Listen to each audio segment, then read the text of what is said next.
Asalaamaaleykum ñu leen di ziar di leen nuyu di leen jaajëfal di leen ndokkel ci fan yu tedd yi ñu jóge di ay bésu tabaski mbokk yi ñu réew Sénégal mi ngi dund jamono ci ay jamono yu gën a lënt ak yu gën a doy waar ci bi mu sosoog léegi en tant que réew mu am indépendance waxuma sax jafe-jafe yi nga xam ne kenn ku nekk ci ñun ñu ngi koy dund ci wàllu koom-koom ndaw ñi amuñu liggéey mag ñi njëg yi seer nañu seeraay boo xam ne seen dépense matut paju mi xaw naa doy waar ak yeneen te loolu yépp dara waralu ko lu dul lajj gi nga xam ne ki ñu dénk réew mi diirub fukki at ak ñaar lajj na ko ci liggéey bi ndax njuumte gi mooy jàpp ni dem lépp xaalis bu bari boo xam ne suñuy sëta ki sëtaat dinañ ko fay ngir tabax benn autorail wala tabax benn BRT wala tabax ay immeuble ak ay stade jàpp ni loolu mooy koom-koom réew jamono joo xam ne mbay mi nërmelu na càmm gi nërmelu na géej gi jaay nañ ko ba napp amatul amuñu ay industrie yoo xam ne moo war a mën a transformer la ñuy liggéey te loolu mooy andi valeur ajoutée mooy yokk ci koom-koom waaye loolu it mooy tax ba ndaw ñi mën a am liggéey lajj googu mu lajj moo teg coono askan gi waaye bi gën a doy waar mooy jafe-jafe yi nga xam ne tey andi na njàqare ci sénégalais bu ne te mu lalu ci politique ñu fas yéene ci waxtaan ak yéen ci tuuti jafe-jafe yooyu nag dara waralu ko lu dul ki ñu dénk réew mi mu fàtte ni dañ ko dénk jàpp ni da ko donn wala lu mu jënd la cëpp marché muy moomeel ba tax nag dañ ko dénkee réew mi ba léegi ci fitna la Sénégal dëkk kuy sénégalais rek war nga nangu ni juróom-ñaari at yi li fi xew ci fitna boo dajalee li ñu doxoon diggante bi ba 2012 boo ko dajalee tollul noonu mai 68 événement 62 yi 88 93 2011 yooyu yëpp boo ko dajalee li fi xew ci fukki at ak ñaar yi moo ko gën a tar lan moo ko andi mooy benn dong ci 17 millions de sénégalais ñu dénk ko mu foog ni moom ku wax mu tëj ku wax mu dóor ku wax mu tiire bal ñu nga dee opposant bu yëngatu muy xaw koo ragal ne xaaral ma faagagal ko xaaral ma complot ko xaaral ma fexe nu ma koy yóbboo kaso lii rek moo andi fitna ci Sénégal gisin googu nag mu am lal ko ci coxor goo xam ne kuy sénégalais xam na ko ndax nit bu soxor boo ko gisee xam ko lal ko ci li tubaab di wax rancune mooy fayante diw daf ma contre faw rek ma faagagal ko moo xam homme d'affaires la moo xam sëriñu daara la moo xam ab sëriñ la wala ab étudiant la wala ab journaliste la képp ku ne man ànduma ak moom gis naa neneen rek mu ne tey ma rey la te loolu du màndargam jiit dafay yaatu di jéggale di jàllale loolu moo ñu andi ci lii ñu toll nii ba lan mooy conséquences yi mbokk yi lu mat juróom fukk ci ay bakkan ay gone yu ndaw a ndaw rot na fi diggante mars 2021 ak juin 2023 lim bi bari na de takku na benn bakkan rek bu rotee dafa mel ni àdduna yëpp lañu faat barki démb bu bakkan rotee ca France ka jiite France dafa génn wax ak waa France ca saa si la génn ñun de bii mujjee nii ñaar fukki bakkan ak juróom-ñeent ñoo rot ba léegi ki nga xam ne moo jiite réew mi taxawul jàkkaarloog askan wi wax ak askan wi massawu leen balu leen taxawul jàkkaarloog wayjur yi jaale leen loolu mooy ñàkk a wekk sa askan ci jamono joo xam ne ma ngay dem ba Ukraine nga xam ne 8000 kilomètres d'ici ñu jox ko ay sondel mu naan day rendre hommage ña fa dee ca guerre ga naam lu baax la sax waaye nag balaa ngay laax jaay wax dëgg yàlla sa réew mii nga dëkk ñu jiital la mbir am nga génne alkaati yi ñu tiire ci kaw nit ñi ñaar fukki bakkan ak ñeent rot ci ba tey jii ñaar fukki fan ak juróom ñaar tegu na ci tey jii yeyoo yàbbi wax ak sa askan mu toog ba tey mu ne suba dina jàkkaarloog yéen pour wax ci mbirum politique ci war mbirum mandat loolu ñàkk a wekk sa askan weesuwut loolu li tubaab di wax mépris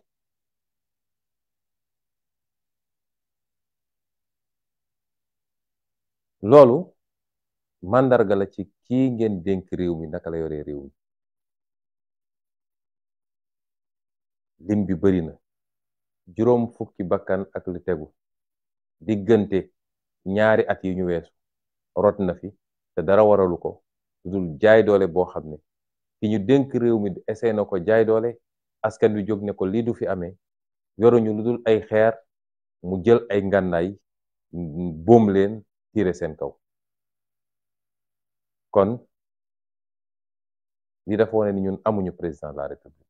ndax président Macron de bi mbir mi amee ci saa si la génn ne benn xale warul dee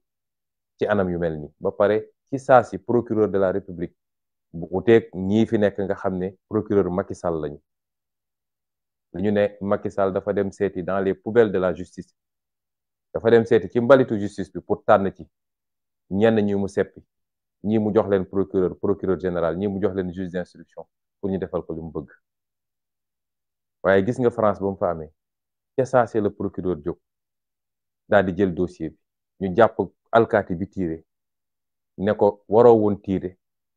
parce que xale boo xam ne yorul ngandaay yorul dara nga tiire ko loolu faute grave la daal di yóbbu ko mandat de dépôt noonu la réew di doxee ak nu matadi am syndicat magistrature bi bind communiqué boo xam ne yéen ñi gis ngeen ko lii su ma koy wax dama bëgg ñu gis la écart bi am diggante suñu réew nga xam ne dafa suufe ci démocratie ak réew yi nga xam ne donte bokkuñu ak ñoom gëm-gëm sax waaye am nañu ay principe ay valeurs yu ñu gëm moo tax li ñu dese ci liggéey bari na kon maa ngi dellu jaalewaat mbokku xale yi nga xam ne seen bakkan rot na di leen wax ni bokk nañu ak yéen tiis bi bokk nañu ak yéen naqar gi ñu ngi ñaanal way dawlu yi yàlla na yàlla xaare leen kër yu yaatu ya ci barzak yu sedd yi ubbil leen seen palanteer ñu jàkkaarloog seeni kër àjjana donte gëm naa ni looloo am ndax man dama gëm ni nañ leen faate daf leen setal wicc ci bàkkaar ñu dellu fekki seen boroom ci ni ñu juddoo woon ña leen faat nag ñoo yenu seen bàkkaar man lu ma gëm la waaye jullit ñaan la am kon ñu ngi ñaan yàlla xaare leen aljana ak këru barzak bu yaatu dina wax ni bokk nañu ak yéen tiis bi ak naqar bi métti nañu ba fu métti yem waaye di leen wax ni seeni doom war ngeen am fierté ci ñoom ndax nañuy xoolee saaba ya ak nit ñu baax ñi daan xeex ngir dëgg bët boobu lañ leen war a xoole demuñu sàcc ñu tiire leen bal ñu dee defuñu lu ñu warul def waaye dañoo am gëm-gëm ci seen réew xam ni ñoom ñu war a xeex ngir seen réew baax ba faw mënoon nañu fàq jël gaal ne ñoo ngi dem Europe waaye dañu ne dañuy toog xeex fii suñu réew ndax réew mi lañu war a defar ba mu baax ñu toog fi séddoo wërsëg gi kon ku daanu ci loolu ngàcce gàllaama yow ki la daaneel moom moo des ak ay problème waaye di leen wax it ni amoon nañ yéene ñëw jaale si leen te dinañ ko def ndax jaay doole gi nga xam ne moom lañ ñuy jaay doole ba tëj suñu koñ ne kenn du génn te teguñu ko fenn moo ñu tere ñëw pour le moment waaye niñ ko defoon ci 2021 kenn ku nekk am nañu yéene sol suñu daal ñëw ba ci kër ga jaale la massawu la bokk ak yow naqar gi rax ci dolli it ni bu ñu nekkoon ci réew mu normal famille bu nekk boo xam ne tey teg nañ ko lorange bi nguur gi dafa waroon a jël ndàmpaay gu duuf gu duun teg ko sa loxo naam remplacé wul bakkan bi nga ñàkk waaye diine gi ñu gëm sax ñun diine yi ñu gëm bokk dafa ne ku rey te tey ko ne maa tey rey kooku dafa am fu ñu war a jaar ak moom ki nga xam ne nag teyu ko ba léegi teggee ko carrément dafa war a jël ndàmpaay gu muy jox famille ñi nga xam ne ñoo ñàkkale kon noonu la état bi waroon def waaye état goo xam ne coxora ko lal jàpp na ni liy xoqatal xale yi mooy ñu ne leen ñaw gis ngeen ku fi génn ñu rey ko te du mujj fenn te foofu la naxee boppam yàgg-yàgg nag bu soobee yàlla état bi en tout cas nun bu ñu yàlla may ñu yegg fi ñu war a yegg état bi képp koo xam ne lor nañ la ci ñu mel anam gu mel nii dina la jox ndàmpaay goo xam ne doonte remplacé wul li fi jóge waaye dina wàññi naqar gi ak coono gi mbokk yi bu ma waxee ci ñi nga xam ne seen bakkan faat nañ ko ci caaxaan ndax di lépp caaxaan ko andi caaxaan goo xam ne moom président Macky Sall ci boppam moo nekk ci gannaaw moo ko suuxat ndax dossier judiciaire yi yëpp liñ leen doon bañal ma waxoon leen ko keroog may nekk Ziguinchor mooy lii ñoom xam nañ ni du dëgg moom Macky Sall xam na jot na rapport de gendarmerie bu ko ne lii du dëgg déglu na audio yi génn yëpp mu xam ne lii du dëgg waaye bëgg a faagaagal Ousmane Sonko te dama bëgg nag wax sénégalais li tax Macky Sall kut ka kut mu ne il faut ma fexeel Ousmane Sonko parce que diggante mag man dafa mujj jëm ci mbañeel man bëgg ma di wax ci nit sax waaye nag Sénégal fi mu toll nii ku ko bëgg ku ko bañ li ëpp ci problème yi mu ngi tënku ci diggante ñaari jëmm yooyu kon il faut ñu wax ko man duma yoruma jikko mi kër mooy duma su ma toogee ne duma tudd diw duma wax ak moom te saa su ma toog wéetee maa ngi fexe nu ma ko rendee di yónnee ay nit ci télé yi pour ñu saaga ko di manipuler ay juge pour ñu tëj ko kaso di complot ci moom déedéet man su may wax ci nit dama koy wax mu dégg duma ko jëw ndax gannaaw yàlla amul ku ma ragal kon relation boobu dafa dem ba ci côté moom dafa mujj jur mbañeel xam ngeen li tax mbañeel googu mooy président Macky Sall dafa jàpp ni méthode bi mu utiliser woon ba tey ku wax mu tëj ku wax mu dóor adversaire politique bu ko jaaxal mu faagaagal la yàlla dafa def bu mu yegsee ci sama jëmm ji la askanu Sénégal yëpp taxaw ne ko lii du fi amee foofu la lajjee ba tey ji loolu nag moo ko métti toujours damay wax sénégalais yi ni combat bii du combat wu Ousmane Sonko am na ñuy def njuumte boobu jàpp ni mbirum Ousmane Sonko la nee nañu sax dañ naan man 3e mandat bi mooy sama xeex waaye leen sama new ci déedéet bu dut woon Ousmane Sonko ak ñi ànd ak moom ci askan wi taxaw jàkkaarloog Macky Sall depuis mars 2021 kon jamono ji ñu toog kenn du toog ñu naan ragal na déclarer 3e candidature ak ragalul lu ko neex lay def ci réew mi loolu ku ko nangoo ko nangut moo am ñun ab ñag lañu fi mu toll nii ñag ab dëkk ngi nii dëkk gu ndaw la saa su ne gaynde ñëw bëgg a dugg ci dëkk bi pour faagagal waa dëkk bi waaye saa yu ñëwee ñag gi muy fekk foofu clôture bi bokk pour ñu déggul yenn olof yi mooy tax ba du mun a dugg loolu ñëpp dañu war a am intérêt ku jóg rek xool nooy def ba gën a dëgëral clôture boobu nooy gën a def ba ñag bi gën a dëgër waaye ki ne man ci digg dëkk ba laa dëkk bu gaynde bi duggoon ki nekk ci buntu dëkk bi lay faagagal ba tax nga dem bënn benn trou ci ñag bi boo moytul bu gaynde bi ñëwee dina romb lépp, yow lay njëkk a fàdd. xeex bi ñu xeex boobu ba léegi moo ñu andi ba tey ji Macky Sall li mu bëgg a def ñemewu koo def. kon du xeexu Ousmane Sonko, du xeexu Pastef, xeexu nu ñuy def ba suñu démocratie ak liberté yi nga xam ne suñuy baay ak suñuy maam dañ koo xeex ci xeex yu métti,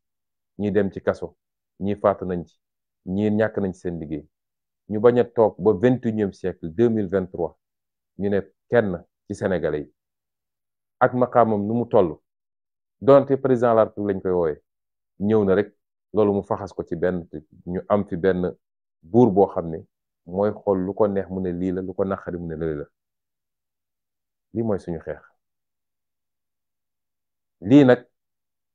résistance bi ñu résister ba lajjal ay pexem ci lu bëree bëri loolu moo ko métti tey ba mbir mi da koo def mbirum xol moom. ma baamu ni ñun jàppaluñu ko dara parce que yàlla bindewuñu noonu te dañoo am ay royukaay.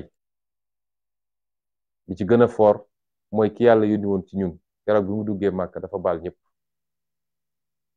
kon mbañeel googu nag nga xam ne judd na ba ku tudd turu Ousmane Sonko ci kanamam sax nga gis xar kanam gi mel ni ku ñu tàggee, looloo waral li ngeen gis ni yépp, agression yi, brutalité bi, pexe yi ci wàllu justice. waaye mu ànd ak beneen ragal bu gën a doy waar mooy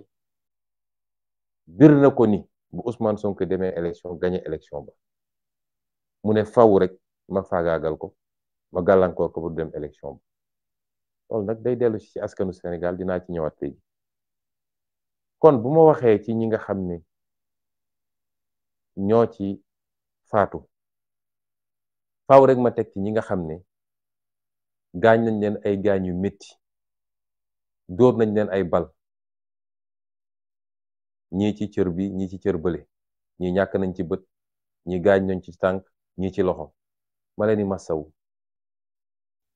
di leen wax ni ñoo ngi ñaan yàlla mu saafara fëgg bopp yi, delloo si leen seen wér-gu-yaram nu mu gën a gaawe. ñoo ngi seen wet nag, lépp luñ ci mën ñoo ngi ko ànd ak yéen ci paj mi ak ci jënd garab yi. di leen wax waaw leen góor, am leen fierté ci li ngeen def. bu leen kenn gëmloo ni diw daf leen di utiliser wala lii jaru ko woon, déedéet. ma teg ci nag ñi nga xam ne tey caabi féeti na leen gannaaw ci lu dul dëgg, ñuy lim bu xaw a takku. jamono ji ñu toll weesu nañu 650 ak lu tegu ay nit yoo xam ne jàpp nañ leen ci lu dul dëgg, ña nga ci kaso yi. kaso boo dem ci Sénégal danga fa fekk ñenn ñi.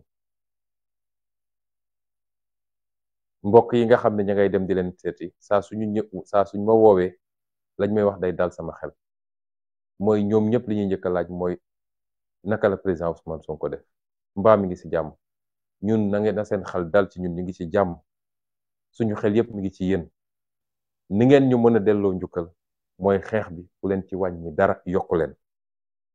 te ñee tëdd seen bàmmeel gëm naa ni ku leen yëkkati woon ñu wax la même chose. ay xale dóor nañ leen balu fetal, ñu teg leen ci ay civière di leen yóbbu hôpital. li ñu njëkk a laaj mooy naka la pros def, baa mi ngi ci jàmm. bu ko dara jalul rek li ci des amul solo. moo tax Macky Sall bu yaakaaree ni ci fitna ak faagaagal ak xoqatal lay nootee Sénégalais dafa xamul lan mooy Sénégalais. loolu même tubaab bi mu ñuy coloniser amu ko woon fii. def na lu ne, waaye lii woon gëm-gëmu Sénégalais li ne woon seen xol ak li ñu jàppoon seen xel, tubaab bi mësu ko mën a wëlbati. moo tax ku xamul Sénégalais rek mooy gëm ni mun nga réussir ci loolu. Sénégalais yi da ngay jëflanteeg ñoom dëgg, jëflanteeg ñoom lu xel mën a nangu, ñu weg la nga jëflanteeg ñoom yërmande ak li nga xam ne mooy suñu valeur ñun Sénégal. Sénégalais yi xamuñu soxorante. Sénégalais yi li ñu xamante mooy laayante biir, jàppante, bëggante, yërëmante, lu ñu am séddoo ko seen biir. lii ñoo ngi koy doo gis ci Sénégal kon ñooñu ñëpp ma leen di masaw gannaaw loolu nag mbokk yi ma bëggoon waxtaan ak yéen ci lu gàtt ci li ñuy dëgmal nag ndax moom nee na day waxtaan ak askan wi ëllëg koo xam ne faat nañu 26 ci ay bakkan ci ñi nga xam ne yaa leen yilif ba léegi ngi yeyoo yàbbi ci masaw woo seeni waajur waxook Sénégalais yi ba tey jii mu naan day génn di def discours politique maanaam wax ci mbirum candidature ba tey waaye dama bëgg Sénégalais yi ñu bañ a tombe ci manipulation wu classe politique bi fi nekkoon ak ni ñu mel nga xam ne seen lépp dil la ak luubal ak complot foog ni askan wi nërmeelu nañ xamuñu bu ñu nelawee ba tombewaat ci piège boobu gaaral naa leen ni 50 ans yi di ñëw dina métti waat torop ci ñu moo tax man gëm naa ni askan wi yeewu na kenn mëntu koo nax dañu am yenn politiciens yi nga xam ne nañ daan politique ci jamono bàyyi ba jamono maam sax ñoom jàpp nañ ni fi ñu toll nii en 2023 noonu la ñu war a mën a continuer politique mooy saa su ne rek benn groupe politicien daje waxtaan seen biir xool nu ñuy séddoo réew mi seen yoon newul ci askan wi mënoon nañu reyante mënoon nañu saagante mënoon nañu dóorante waaye bu desee lu dul séddoo réew mi ñu dajewaat naxante ñu kenn ku nekk ñu ne la yow li nga ciy am bàyyiwaat ndaw ñi ñu nekk seen coono bàyyiwaat waajur yi ñu nekk seen coono bàyyiwaat réew mi muy nërmeelu ñu gën a ñëw gën a perpétuer gën a saxal système bi fi newoon mooy alal réew mi yëpp ñu bàyyi ko mu génn bitim réew est-ce que loolu dinañ ko nangu lii xew yëpp ñu naan ko dialogue national ak yéen ñëpp xam ngeen ne tàppale la ay mag yoo xam ne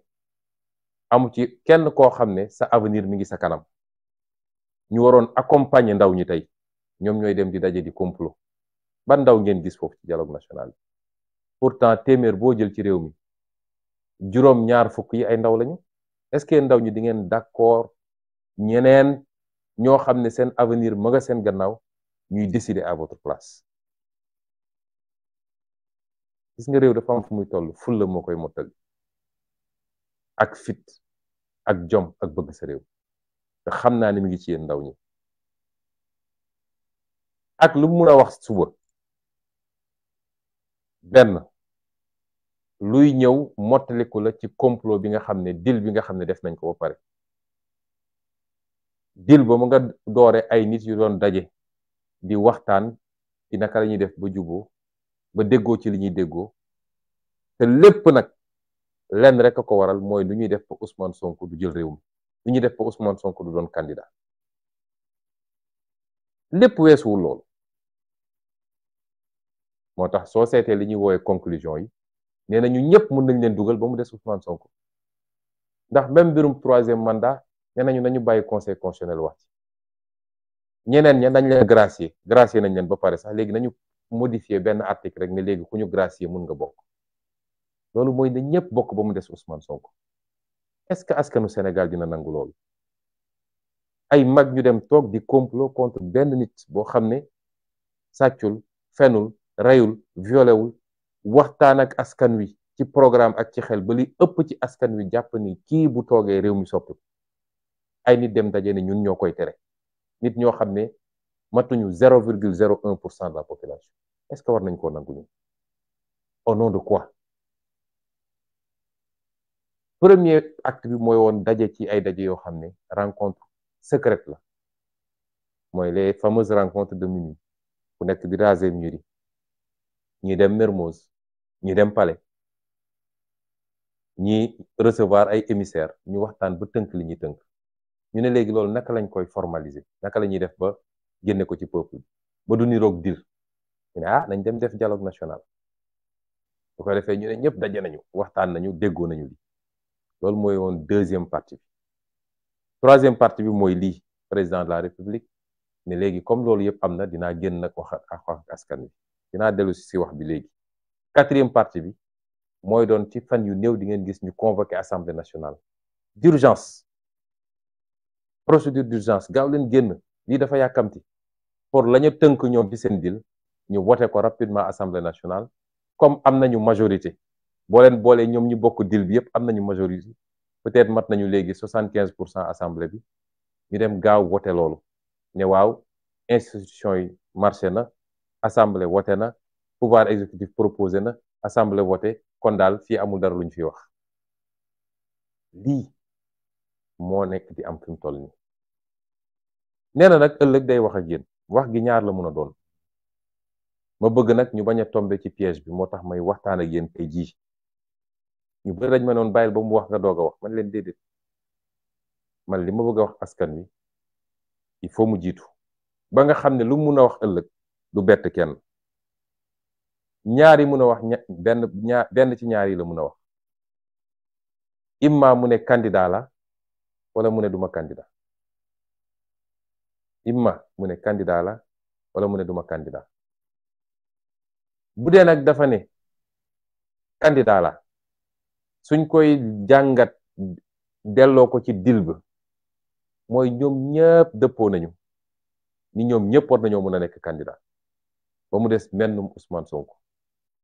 parce que du Macky Sall rek moo ragal candidature Ousmane Sonko de, bëri na ñoo xam ne bëgg nañu yóotu réew mi wala yàgg nañ koo yóotu te yàlla xam nañ ni dayo bi Ousmane Sonko am tey ci politique yàlla mayu leen ko. ñu jàpp ni bu Ousmane Sonko demee amuñu benn chance. ñooñu dañoo bokk bëgg-bëgg ak Macky Sall. kon muy firndeel benn parti ci deal bi mooy ñun ñëpp mën nañoo dem ba mu des kenn ci ay complot ci tappale. ñaareel bi mooy mu ne man duma candidat te nañ ko sóoraale lu mën a nekk la. ko am seetlu di nga ko boole ci possibilité yi moo xam 50% la wala 40% la wala 70% la, waaye lu mën a nekk la. loolu it soo ko delloowee ci deal bi, ci complot bi, li muy firnde mooy wala liñ ciy jublu mooy dina ne man su ma nekkee candidat boo ma réew mi dina métti trop te bitim réew yëpp ngi ma teg bët. gis ngeen li xew barki démb parlement européen bu ma yónnee ndawam soosu mu dem di nar ay nar yu kenn xamul. waaw ay terroriste ñooyu sonk ay nangam tubaabee toroxal ko fa toroxal bu doy waar. waaye bokk na ci li ko tubaab bi wax mooy waxu 3e mandat boobu nga xam ne waroon na leer bu yàgg ñu dalal Sénégal te Macky Sall bëggu cee wax. kon àdduna bi yëpp a ngi koy xool ci 3e mandat. réew mi fukk yoo jël juróom-ñeent yi ànd ñoo 3e mandat. mu xam nag ni loolu mën naa jafe, mën na am mu taxaw ne leen man dootuma candidat, waaye lim ciy jublu ba tey mooy jàpp na ni bu ne man dootuma candidat ñu bari ñoo xam ne ñi ngi taxawoon di waajal xeex keroog bu ne candidat la dinañ ne léegi sama yoon new ci. bu ko defee mu isolé Ousmane Sonko ak Pastef. dañ naan bu dee problème mu benn candidature rek la jaru ko, ñun nekkuñu fi pour xeex pour candidature Ousmane Sonko. comme Macky nee na du candidat rek li ci des suñu yoon newu ci. lii mooy calcul yi. moo tax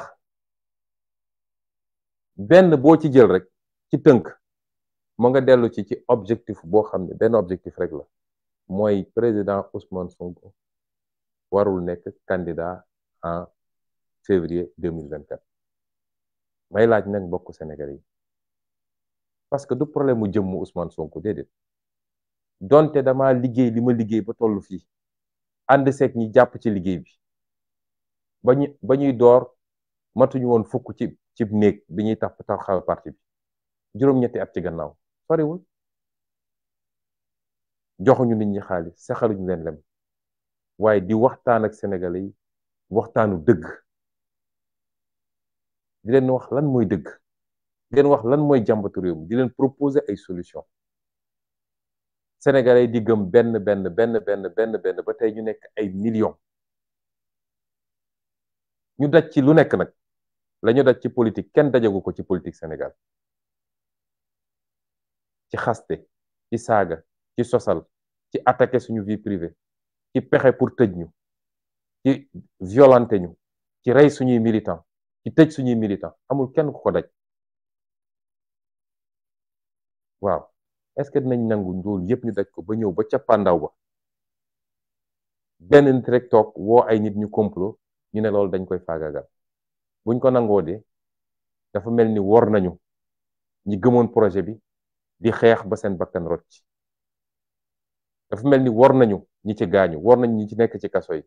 waaye warante nañu ñun suñu biir du jëmm Ousmane Sonko dañu yàgg wax ni ñun projet la ñu gëm mais du nit mais dafa am loo xam ne combat de principe la bu ñu nangoo Macky Sall mën a jóg ne man may tànn ku ma neex waaye du askanu Sénégal mooy tànn bu yóbboo ëllëg bu xëyee ne maa ngi tas parti bi ñu toog seetaan ko bu xëyee ne damay def 3e mandat 4e mandat 10e mandat ñu toog seetaan ko bu toogee ba mu neex ko mu ne diw neexuma dem leen jël tëj ci kaso bi wala diw neexuma dem leen barricade quartier am kenn du génn nañ toog seetaan ko mbokk yi gor lay doon gor day judd ci gor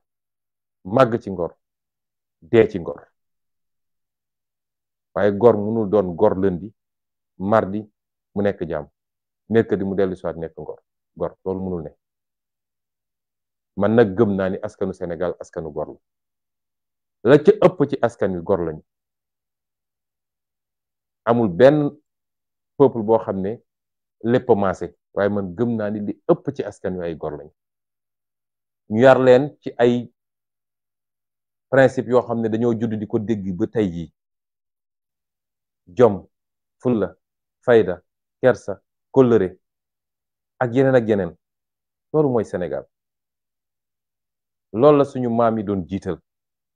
ca ba ñuy nekk ceddo balaa sax diine di ñëw ndax nun dañuy wàcc yoon déedéet moo tax faw rek ngeen fàttalikuñ ak lum leen mën a wax suba weesuwul mi ngi dugg ci cadre seen deal ak seen complot te weesuwul objectifu nu may def ba écarter Ousmane Sonko moo tax du ma bett bu doon ëllëg ñëw na wax ak yéen ne leen du ma candidat pour moom loolu dina permettre mu isoler Pastef ak Ousmane Sonko mu ber leen ba ñeneen ñëpp ba ci association yi fi am dajale ñu bëri ñu naan dañuy xeex contre le 3e mandat ñëpp ne léegi suñu yoon newul ci détenu politique suñu yoon newul ci naka la ñu def ba écarter Ousmane Sonko ci candidature bi suñu yoon newul ci nit ñi ñu rey ñun daal comme pour Macky nekkul candidat rek ñun ñu ngi dem tool da ngeen ci bàyyi xel loolu mooy objectif moo tax du ma bettit immédiatement après mu relancer la machine judiciaire soo gisee ba léegi mu barricade koñ bi bu defee loolu jàpp na ni am na lenn ci sénégalais yoo xam ne anesthésié na leen mooy pikiir na leen pikiiru nelaw ba ña ngay nelaw mu ne gars yi dem leen tegal ma loxo ci Ousmane Sonko loolu tax ba léegi ñu barricade koñ bi may wax sénégalais yi nag ni Macky Sall mënumaa jàpp parce que ñu bëri ngi laaj question boobu ñenn ñi am si sax njàqare ma leen di wax ni Macky Sall mënumaa jàpp mënumaa téye man ndax ba ñu duggee ci seen caaxaan yi ñu leen bàyyi leen caaxaan yii nga xam ne mën na faat ay bakkan ci réew mi ñii de buñ doon ay nit duñu egsi fii ñu egsi waaye dafa di ñoo xam ne pouvoir fees na seen bët ba xamatuñu bu ñu jógee bëgg a wane ni ay jullit yu mag lañu yow noo mu ne dem aji màkk ñibbi si démb ñëw taxaw dajale say maire ne leen dem leen ut ay milice pour xeex ak xale yi ci koo xam ne président de la république nga xanaa kay ku jóge màkk ak jamono yi ñu toll muy feet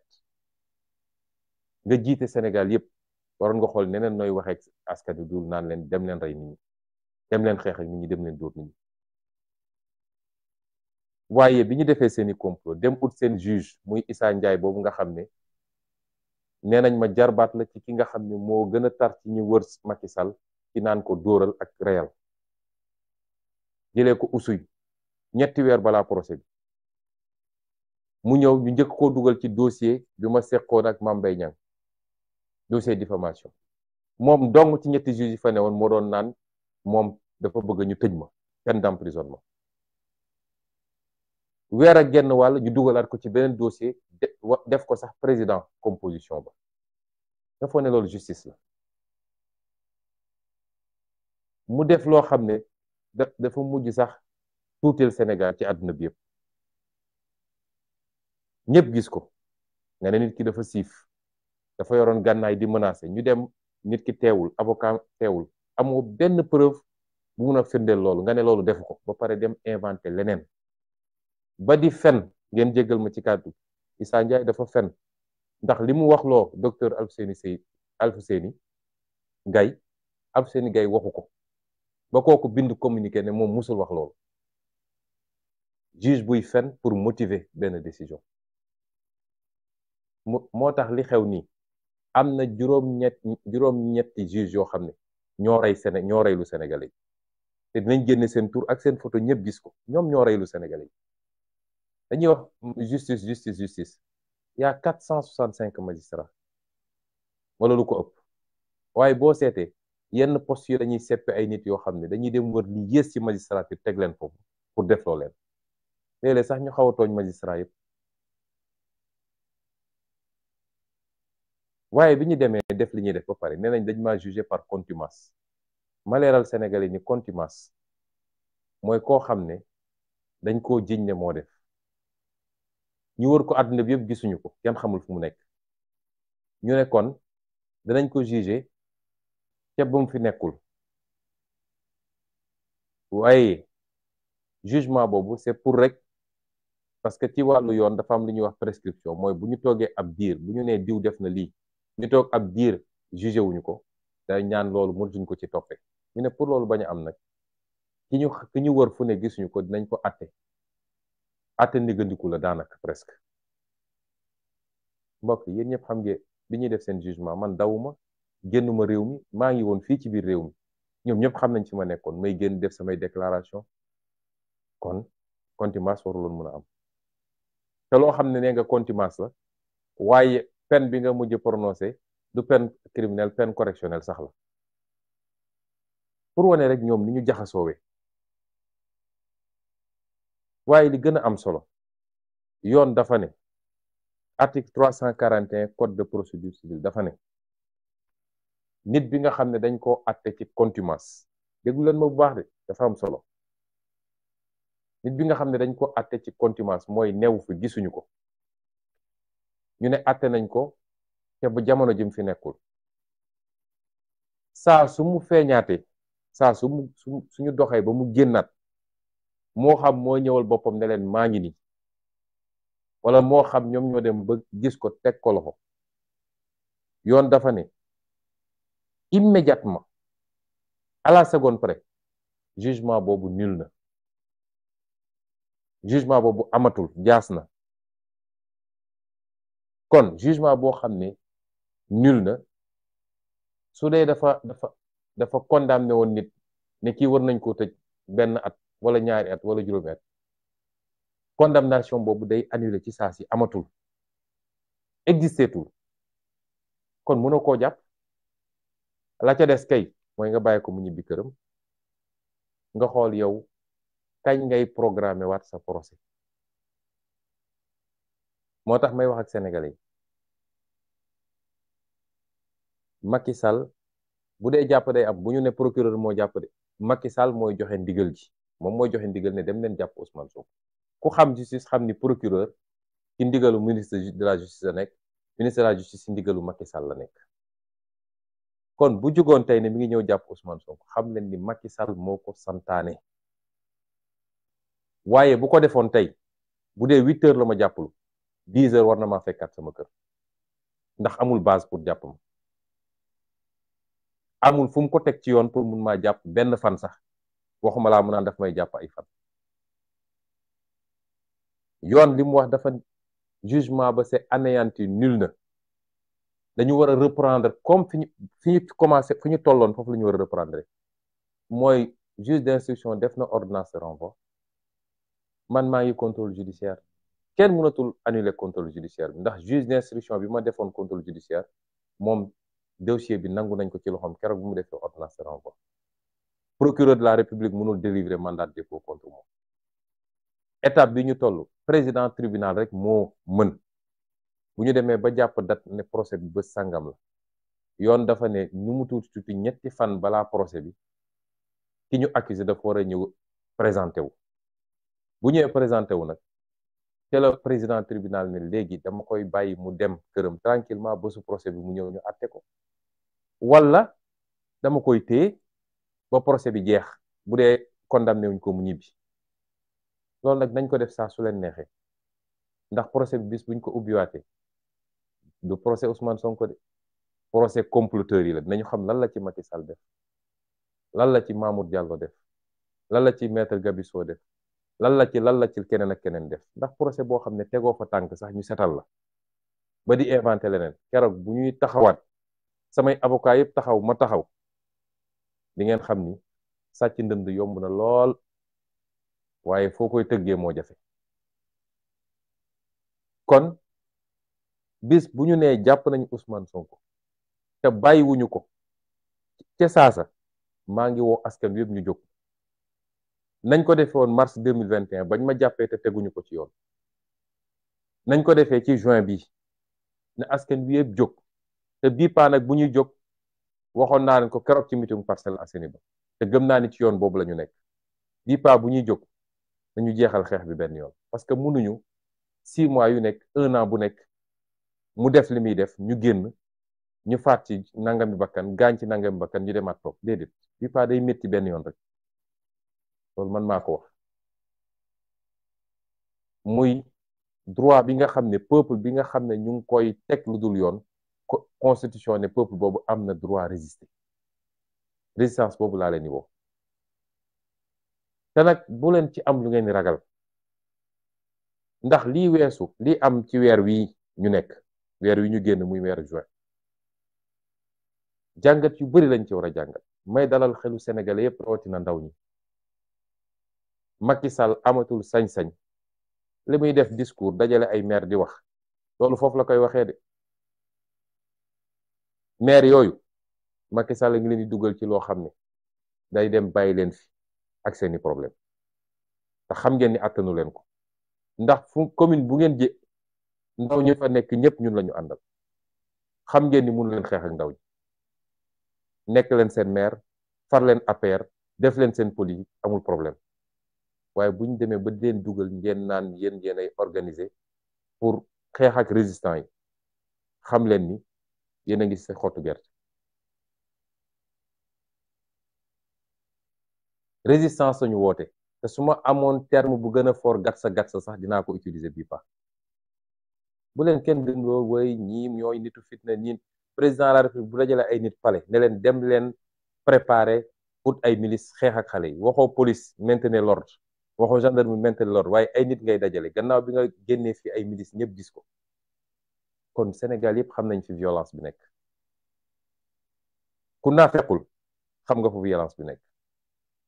waaye nag réew mi am nu mu tëree kon nañu waajal suñu bopp ni ñu ko yàlla sante waajal leen seen bopp lu ngeen mën ci doole mastataatum lu ngeen mën ci doole kuwa bu leen ragalati parce que li fi xew àdduna bi yëpp da koo gis àdduna bi yëpp dankaafu Macky Sall àdduna bi yëpp laaj ko ay compte ne ko noo munee génn ay milice ñëpp gis vidéo yi ay milice privé ñuy tiire ci kaw sénégalais yi moo tax milice dootul génn fi man maa leen ko wax mun na toog pale di funki di wax waaye milice dootul génn Sénégal alkaati yi nga xam ne ñoom la ñuy yónni naan leen dóor leen xaw ma ñàkk formation la xaw ma coxor la mais ab alkaati boo demee manifestation jàpp ab ndaw yóbbu ko commissariat da nga koy déglu yóbbu ko ci procureur ñu xool ndax dañ koy yóbbu ci juge wala dañ koy bàyyi waaye jàpp ay xale xaar ba guddi nga génne leen di leen dóor loolu bokkul ci formation policier loolu soxor kese la moo tax mbokk yi liggéey gi ñuy xaar bëri na ndax il va falloir nettoyer beaucoup de choses justice bi fonction publique bi police bi fépp am nay réforme ñu war a def ndax Macky Sall dafay yàq réew mi yaxeet jël ay nit transformer leen ay objet di leen def loolu defuwut waaye bu dee alkaati yi dese nañu xel tuuti dinañ xam ni mbir mi ñoom ñoo ciy des ndax ministre affaires étrangères dafa dem barki démb ci benn télévision tubaab lan la wax nee na déedéet ay milices tiré wu ñu de alkaati yi ñoo tiré te légitime défense la woon loolu lu muy wundu ban légitime défense moom avocat la jàng lu droit xam ne lan mooy légitime défense mu ngi leen di dugal yéen alkaati yi te loolu mooy politiciens yi nag yenn xeetu politiciens yi ñoom gëm nañ ni mun nañ dugg ci bëri ko diwtiir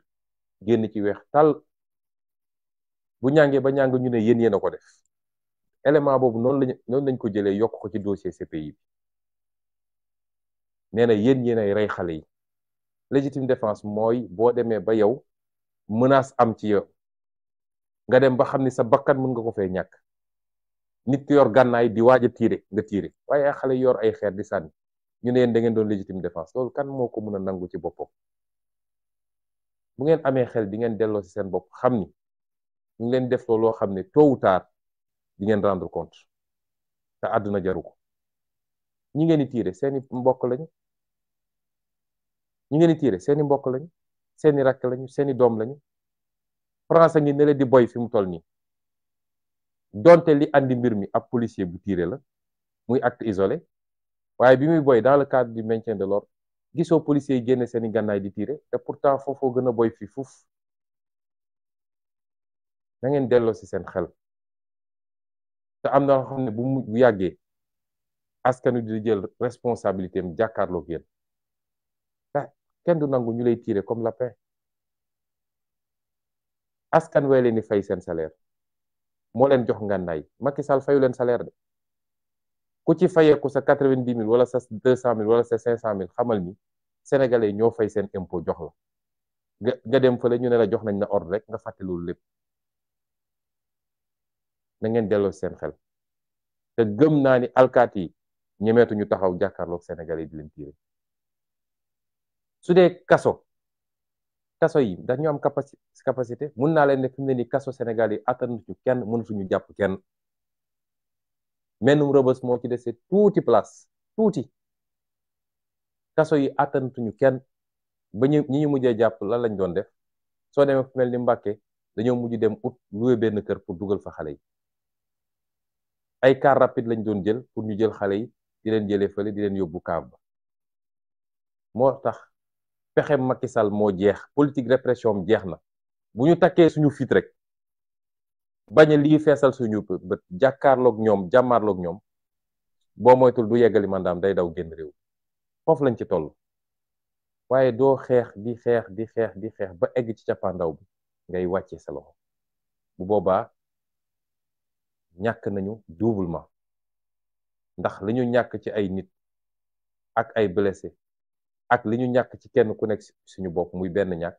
waaye ñàkkal nañu Sénégal changement bi nga xam ne 1960 ba léegi ñu ngi ko doon xaar ma leen di soññaat ñu gën a taxaw gën a takk suñu digg yeggali xeex bi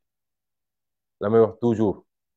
Macky Sall moo ñu ameel en waaye ñun jàppaluñu ko dara suñu xol bi lañ ko doon ñaanal rek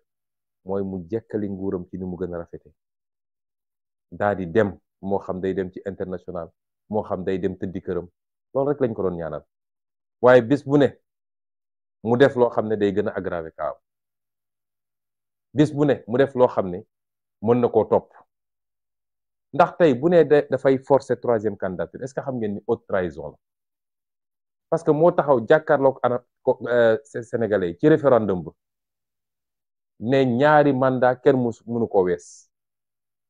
wuluti quoi bind ci téeréem ne moom mënul def lu weesu ñaari mandat ku ñu élire président de la République nga taxaw ci sa kanam askan wax te li mu wax dëppoo constitution bi nga ñëw jalgatiwaat loolu ba xeex nar cee am loolu haute trahison la te président de la République lenn lañ ko mën a toppee mooy haute trahison bu ko defee haute trahison la moo tax mbokk yi ñu ngi leen di gërëm di leen sant ci déglu bi waxtaan wi xaw naa gudd waaye contexte bi moo ko laaj di leen wax ni kenn ku nekk ci ñun dafa war a dépasser li tubaab di wax la barrière psychologique de la peur mooy ni ñuy def ba fexe ba dugal ragal ci bopp nit ñi ba kenn ku nekk naan ah su ma defee mbaa wóor na déedéet bu dee Macky Sall yàlla delloo na xelam mu jaar fi Sénégalais bëgg mu jaar réew mi jàmm rek a fi am waaye bu defee safaan wa faw rek ñu jóg taxaw jàmmaarloog moom ci fan yi di ñëw nag dama bëgg askan wi yëpp jógandoo taxaw ñu organiser manifestation fépp ci Sénégal parce que waruñu toog rek di naan dañuy xaar bu dee jàpp na Ousmane ñu génn xeex wala bu dee tere na candidature Ousmane déedéet war nañoo jóg organiser ay manifestation partout ci Sénégal pour que suñu détenu politique yee ñu jàpp di leen métital ci prison yi mu bàyyi leen lu war la kon nañu waajal takk suñu digg jóg may daaneel nag ci lancer un appel ci armée nationale damay faral di wax ni bu amee ab cër ci Sénégal boo xam ne Sénégal yëpp dañoo dëppoo ci cër googu ñëpp a leen naw ñëpp a leen bëgg ñëpp a leen respecté kenn mësu leen critiqué ku leen critiqué sax nit ñi dal seen kaw bu amee cër boobu mooy armée nationale du Sénégal ngalawaay génération armée bii fi nekk rawatina ñi ko jiite bu leen nangu loolu ñu yàq ko bu leen nangu Macky Sall gannaaw bi mu yàqee justice bi yàq administration bi yàq segment société bi yépp lii ci xaalis ku muy joxe lii ci xoqatal ak leneen bu leen nangu mu yàq suñu armée nationale ndax mooy suñu dernier rempart de ñun ñëpp dañuy wax rek waaye armée nationale mooy suñu dernier rempart mooy garantie wu sécurité ak stabilité réew mi te loolu bu amee ba ñëpp naw leen doxalin la goo xam ne ñi leen jiitu woon ci armée dañ koo doxal fii léegi yéen a nga ca fële ci àll ba di xeex ngir réew mi ñu bañ koo xar ñaar wala agresseur jóge ci biti ñëw agressé yéenay suñu roy waay ñun ñëpp bëggoon nañu nekk militaire fii léegi yéen a ngi nekk ci àdduna bi ñu leen di yebal ci casque bleu wala casque blanc Nations Unies ngeen dajeek soldaaru àdduna bi yëpp ñëpp naw seen professionnalisme vous faites notre fierté mooy yéenay suñu royukaay waaye suñ leen dugalee nag ci jeu politique intérieur mooy lii xew diggante acteur politique yi fii ci biir Sénégal bu boobaa nag yéen a ngi yàq réputation armée suy wax ci li xew ci biir réew mi warul weesu dem ba gis ni yàq am na te kiy yàq mooy président de la république ngeen ne ko ay tegal lii ci suuf général Jean Alfred Diallo mi fi nekkoon chef d'état-major des armées ma koy fàttali kii nga xam ne moom la yàlla teg tey muy général muy semga général Cissé Mbaye Cissé ma koy fàttali ni général Jean Alfred Diallo événement 1968 suma juumul bi réew mi jaxee ba jaxaso dafa bind benn bataaxal bind ko président Senghor ne ko duñu nangu ngeen faagagal askan wi te nag dinaa la jox ay tegtal ak ay ndigal parce que loolu mooy rôle armée bi sa gouvernement bi dafa bëri te ay politiciens rek a ci nekk liggéey luñu askan wi dama bëgg nga wàññi ko gannaaw boo ko wàññee na nga seet ay technocrate ay nit ñoo xam seen xam-xam màcc na ci liñ leen doyee ñu taxawal fi askan wi liggéeyal askan wi loolu la ñuy xaar ci armée nationale ñaata yoon lañ fi dem élection président ñàkk bëgg a ngooy ci pouvoir bi am na ñu ko bind ci ay téere kilifa armée woo ko ne ko déet mënul ñàkk nga dellool pouvoir bi dem sa yoon loolu la ñuy xaar ci armée donc armée li ñu seetlu mooy ci jamono ji ñun ne saa su réew mi yëngatoo tuuti rek ñu génne armée bi char de combat yi fu ne bu dee xoqatal askan wi ba ñu tiit dellu toog fi ñu nekkoon moom lañ ci jublu loolu du róoru armée tey France a ngi jaxasoo mais gisoo armée génn États-Unis day am ay yëngu doo gis armée génn ci am réew souveraineté bi sañ-sañ bi askan wi rek moo ko moom bu dee askan dem na ba jàpp ni kii fi nekk liggéeyalu ko waaye sax li gën a garaaw ma ngay dal ci kawam di ko faagagal askan googu jóg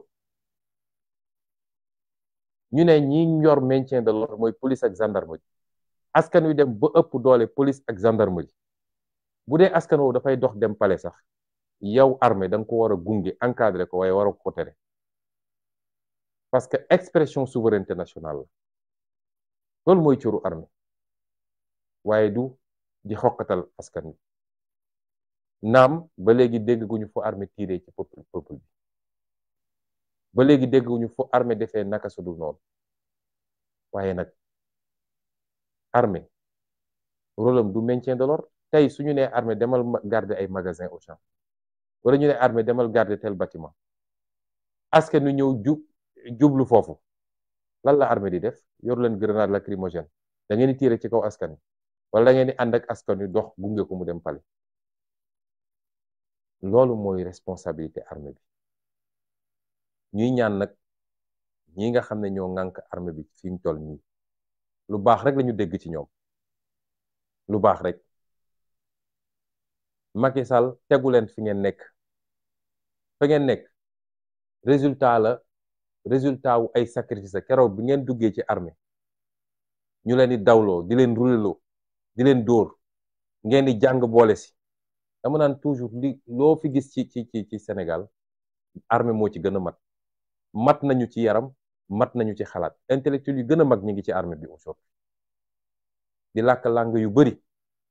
am ay diplôme ay doctorat ci fànn yu bari la ngeen yor président de la république yoru ko loolu ngeen daj ko di ci nekk di formé wu ci xel ak ci yaram ba egg fi ngeen egg kon kii signé décret nommé la semga wala nommé la bërëb sàngam wala bërëb sàngam yàlla da koo jaarale ci moom rek nga war a am loyauté nag sa digganteeg moom waaye loyauté boobu warul yegg ci mu def loola loo xam day këpp ci askan wi déedéet ñu ñaan armée Sénégal mu fàttaliku loolu te jëmmal li nga xam ne moo tax askanu Sénégal naw ko di daaneel nag ni askan wi war na xam ni Macky Sall li mu mënoon mënatu ko ndax dañ ko bàyyiloon terrain international muy wër di yàq suñu der naan ay salafiste lañu ay terroriste lañu respecté wu ñu institution yi waaye jël nañu contre-offensive wax ak àdduna bi yépp média internationaux yi ñëw wone li xew Sénégal ba gis ngeen tey fu ñu dem ñu ne leen yéen waxu leen dëgg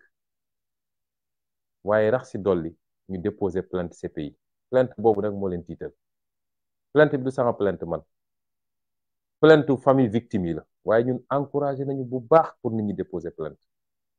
di féliciter Juan Branco ci liggéey bi mu def ak ñi liggéey ak moom yépp plainte boobu moo leen tere nelaw te tey ku ñu dóor bal wala ku ñu xosi dóor bal sax bëri na ku ñu xosi sax tey dañuy jël dossier bu boole ko ci yokkaat ko ci plainte CPI bi dama ne mag lu muy wax di ko wax rek dëgg la ci moom suñu demee ba bésum tabaski amuñu lu ñuy wax lu dul CPI yow nga dem aji màkk ñibbisi dajale ñi ni pare amoo looy wax lu dul CPI waaw su leen neexee sax nañ dem CPI jaaxal na leen te commencement kese la ndax yemuñu ci CPI kon bu kenn ragal ci Sénégal bu taxaw jotee nañu taxaw ëllëg bu Macky Sall jógee ne maa ngi jàpp ci Ousmane Sonko ci lu dul dëgg tee ko ñaari fan ñetti fan ci lu dul dëgg na askan wi yëpp jóg bu ne damay forcer 3e mandat na askan wi yëpp jóg waaye war nañu jóg taxaw ngir suñuy détenu politique ñu bako ndax buñ ko defulit day continuer de saa su ne day xëy rek jàpp kii soxlaatul sax am lay pour jàpp nit ñi lii laa bëggoon waxtaan ak yéen di leen gërëm di leen sant di leen wax nag ni suñu destin mi ngi suñu loxo de suñu destin yàlla deseluñu dara yàlla bu namee ab mbir day dajale condition yi waaye yow yaay mottali yàlla du soppi cim réew lu waa réew mu bëggul soppi ci seen bopp loolu aaya la juróom ñaari weer moo des pour ñu jël suñu destin en main defar réew mi ba ñëpp ne ñun xalaatuñu woon ni réew mi mun na mel nii àdduna bi yëpp diñu jox xool comme exemple ci wàllu développement ci wàllu jikko ci wàllu respecter alalu mbooloo ci wàllu défendre suñuy intérêt réew ak beneen ak beneen ak beneen ñoo ngi leen di gërëm di leen sant ndax am naa yaqin ni peuple sénégalais bi du rendez-vous bi asalaamaaleykum wa rahmatullahi wa barakatu Bonsoir. Le Sénégal, notre pays, traverse l'un des moments les plus sombres, les plus inquiétants, les plus lourds d'incertitude de sa jeune vie de nation indépendante. Depuis quelques années, les événements malheureux et douloureux se sont succédés à un rythme effrayant, avec leur lot de morts, d'emprisonnement arbitraire, d'assassinat, j'allais dire, d'emprisonnement arbitraire, de blessés, mais également de dégâts matériels. Tout ceci, chers compatriotes, est dû exclusivement à la boulimie de pouvoir d'un homme et d'un seul, à qui le peuple sénégalais a tout donné, puisqu'il lui a permis, parmi 17 millions de Sénégalais, de pouvoir exercer 2 mandats présidentiels consécutifs. Tout ceci est dit à la boulimie du pouvoir de cet homme, qui ne lésine sur aucun moyen illégal pour réprimer son peuple. Instrumentalisation de la justice ou de quelques magistrats pour procéder à des arrestations arbitraires et en masse. Usage excessif de la force régalienne par les forces de défense et de sécurité, la police et la gendarmerie, mais plus inquiétant encore, par des milices privées à la solde du régime et directement certainement de la présidence de la République. Ceci nous a amené à une situation de quasi-chaos. 29 jeunes Sénégalais ont perdu la vie récemment, exécutés à bout portant par des tirs provenant des forces de défense et de sécurité, et certainement également des milices qui sont devenues des supplétifs des forces de défense et de sécurité. Je voudrais commencer ce propos par présenter mes condoléances aux familles des victimes.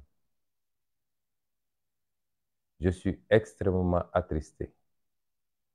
et tous ceux qui sont autour de moi avec, nous sommes extrêmement attristés de cette situation, profondément. Personne ne peut mesurer notre douleur face à ces jeunes à la force de l'âge qui n'ont fait que revendiquer des droits sur la base d'une autorisation constitutionnelle à manifester dans ce pays et qui sont retrouvés à la merci de forces de défense et de sécurité qui ont fait un usage injustifié, inapproprié, disproportionné à des armes létales pour en abattre quelques-uns. Rien, absolument rien ne peut justifier ça. Aucune excuse ne peut être trouvée à ces forces de défense et de sécurité. Je suis profondément attristé et je présente une fois de plus mes condoléances à mon nom, au nom du parti dont je suis le président, au nom des millions et des millions de Sénégalais, tous meurtris par cette situation, à ces familles éplorées, et leur dire que nous partageons votre douleur. J'aurais aimé pouvoir me déplacer et venir vous voir chacun dans son foyer, comme je l'avais fait après les événements de mars 2021 pour vous présenter mes condoléances. Mais ma mise sous résidence surveillée, sur des bases totalement illégales également, ou sans aucune base légale, ne me permet pas, pour l'instant, de vaquer à ces occupations et de pouvoir venir vous rendre visite. Le plus choquant dans tout ça, c'est que le président de la République, jusqu'au moment où je parle, c'est-à-dire 26 jours après les événements, n'a absolument pas daigné s'adresser à vous, parents éplorés, pour vous présenter ne serait-ce que des condoléances. Et encore moins s'adresser au peuple pour se prononcer sur ces événements. Ailleurs, pour un seul cas, le président de la République se prononce immédiatement pour condamner. Et la justice se saisit immédiatement de l'affaire pour ouvrir une instruction et procéder à des mesures immédiates.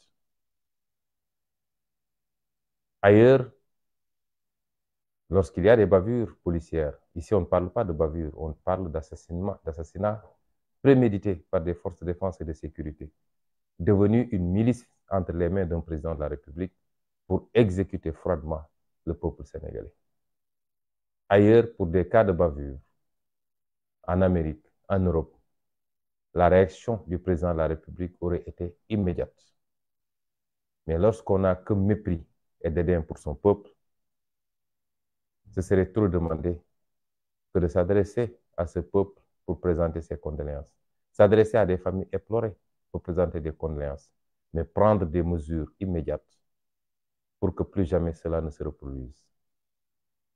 Je veux également formuler une pensée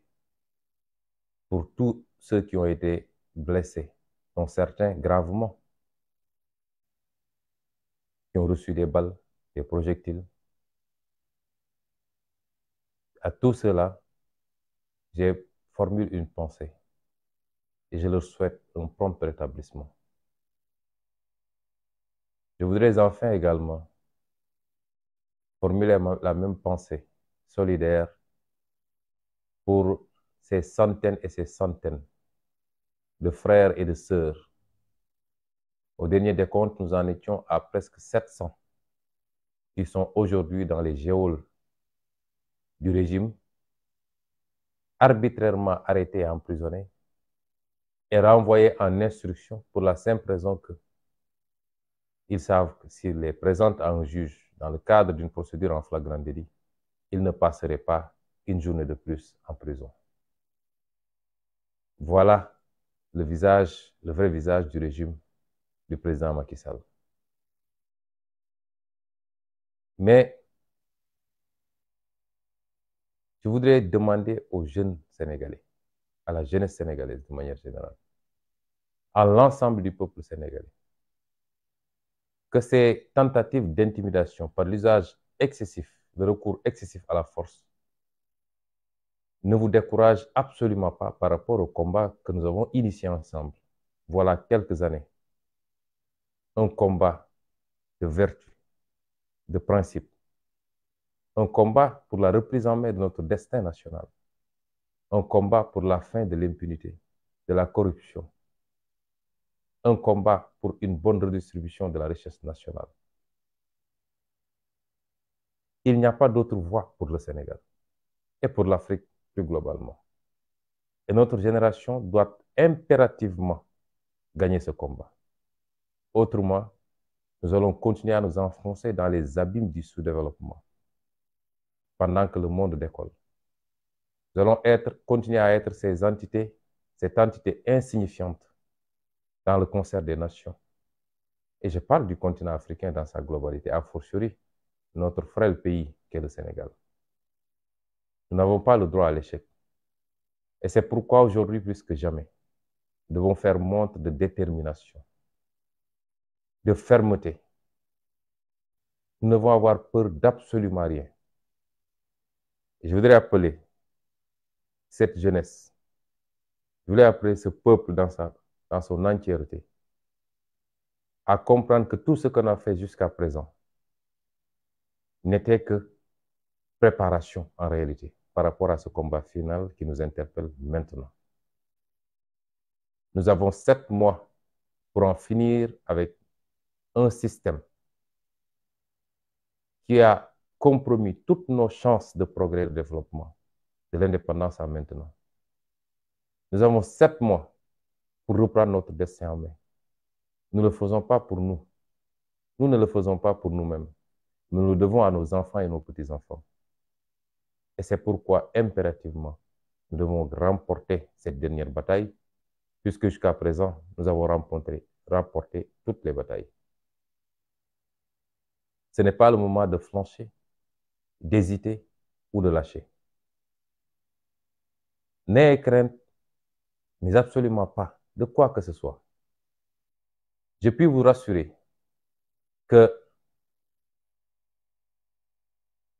la méthode du régime actuel a atteint ses limites. Une méthode faite de violence et de répression. Puisque les dernières en date ont permis au monde entier de découvrir le vrai visage du régime de Macky Sall. Et que des comptes lui sont demandés, lui sont réclamés de partout du monde. De toutes les instances, bilatérales comme multilatérales. Vous avez vu la réaction de la communauté internationale par rapport à ce qui s'est passé récemment au Sénégal. Toutes les instances, multilatérales ou bilatérales, ont formulé des communiqués, se sont inquiétées de la situation au Sénégal. Et certaines sont allées jusqu'à demander des comptes et même l'ouverture d'une enquête internationale indépendante. Vous savez que le régime actuel, jusqu'à présent, avait gagné ce combat de la communication vis-à-vis du reste du monde et avait fait le tour du monde pour essayer de nous faire apparaître comme des acteurs politiques violents qui ne respecteraient pas les institutions et qui voudraient de manière violente, ils ne sont même pas hésité à nous qualifier de terroristes, de salafistes, ce qui est un écart et un abus dangereux, puisque je rappelle que en matière diplomatique, il y a les 4 amis traditionnels du Sénégal, parmi lesquels le Maroc, l'Arabie Saoudite, la France et les États-Unis d'Amérique. Et que l'un de ses partenaires privilégiés du Sénégal a bâti son régime sur la base de cette philosophie. Mais s'attaquer à tout va, aller jusqu'au Parlement européen, pour essayer de dépeindre l'opposition, et particulièrement le PASTEF, comme un parti terroriste, violent. Et ce n'est pas la première fois. Et jusqu'à présent, nous leur avions laissé ce terrain, ce qui avait fait apparaître, ce qui nous avait fait paraître aux yeux de beaucoup d'acteurs sur l'international. Et je m'en suis rendu compte quand j'ai accepté de recevoir et discuter avec beaucoup d'émissaires de pays étrangers. Ce qui nous avait fait apparaître donc comme ce qu'ils ont décrit. Aujourd'hui, le monde a pu ouvrir les yeux subitement sur le Sénégal et a compris que ce monsieur qui faisait le tour du monde pour jouer au grand médiateur, qui voulait apparaître comme le grand timonier de l'Afrique, un dirigeant hors pair, d'un pays connu pour sa stabilité politique et sa démocratie, eh bien, le monde entier a découvert aujourd'hui qu'il n'en était absolument rien. Et cela est une grande victoire. Qu'il n'ait pas eu le courage de se prononcer et de s'adresser à son peuple après la tuerie sauvage de 29 jeunes Sénégalais, pour aller ensuite se promener en Ukraine et déposer des bougies, est symptomatique du mépris, du dédain que ce monsieur éprouve pour ce peuple qui lui a tout donné. Et c'est pourquoi je dis à ces jeunes, n'ayez plus crainte de quoi que ce soit. Je puis vous assurer, au-delà des discours que vous entendez, que jamais plus le président Macky Sall ne sortira des milices dans ce pays pour s'attaquer à vous en cas de manifestation. Jamais plus. Je peux vous assurer que sa politique de répression carcérale a atteint ses limites parce qu'aucune de ces prisons aujourd'hui ne peut plus contenir des détenus politiques. Toutes les prisons sont pleines. Je peux vous assurer que ces forces de défense et de sécurité, qui ces dernières années ont été complètement dévoyées de leur mission pour être au service exclusif de la répression politicienne de Macky Sall, ils regarderont à plusieurs reprises avant de réprimer sauvagement et de tirer à bout portant sur vous. La peur est dans l'autre camp. Et ce qui en atteste, c'est que depuis quelque temps, même en pleine fête de Tabaski, Il n'y a qu'un mot dans leur bouche et dans leur discours, c'est CPI. Parce qu'ils ont peur. Ils savent très bien la portée de cette plainte extrêmement bien faite, extrêmement détaillée et documentée. Ils savent la portée de cette plainte sur leur avenir. Ils savent très bien qu'ils ont été découverts, mis à nu, par rapport aux actes criminels qu'ils ont posés sur un peuple désarmé. Ils savent très bien qu'au-delà de l'image internationale désastreuse à laquelle qu'ils renvoient aujourd'hui à la communauté internationale, que ces procédures devant des juridictions internationales ou étrangères, parce que ça ne se limite pas à la CPI, que ces procédures iront à leur terme, s'il plaît à Dieu. Et c'est pourquoi il ne faut pas avoir peur. Nous devons continuer et finir ce combat. Chers compatriotes, le président de la République ou le président de l'Alliance pour la République a décidé de s'adresser à vous demain. Je veux vous prévenir, puisque nous avons une certaine classe politique qui pense que les méthodes politiques des années 80, 90 et même 2000 sont encore valables aujourd'hui, en 2023. Ils n'ont pas compris que le peuple sénégalais est un peuple lucide, mature, que personne ne peut manipuler aujourd'hui. Les deals et les combinaisons politiques d'une certaine classe politique, pour ne pas me répéter, qui, après s'être retrouvés en sourdine et en coulisses pour élaborer des schémas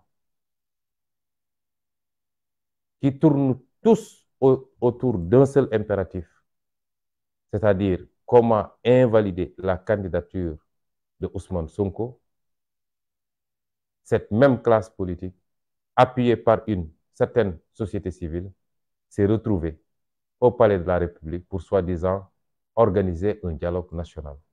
dont le seul objectif, c'était comment faire pour écarter le président Ousmane Sonko de la course à la présidentielle de 2024. Et ce qui va se passer les prochains jours n'est autre que la pose du dernier acte pour finir ce complot contre ma candidature. L'Assemblée nationale va être convoquée certainement en procédure d'urgence pour faire passer ces mesures tendant à réhabiliter certains candidats et à tout faire pour exclure un candidat qui semble être le mieux placé aujourd'hui pour remporter la prochaine élection présidentielle.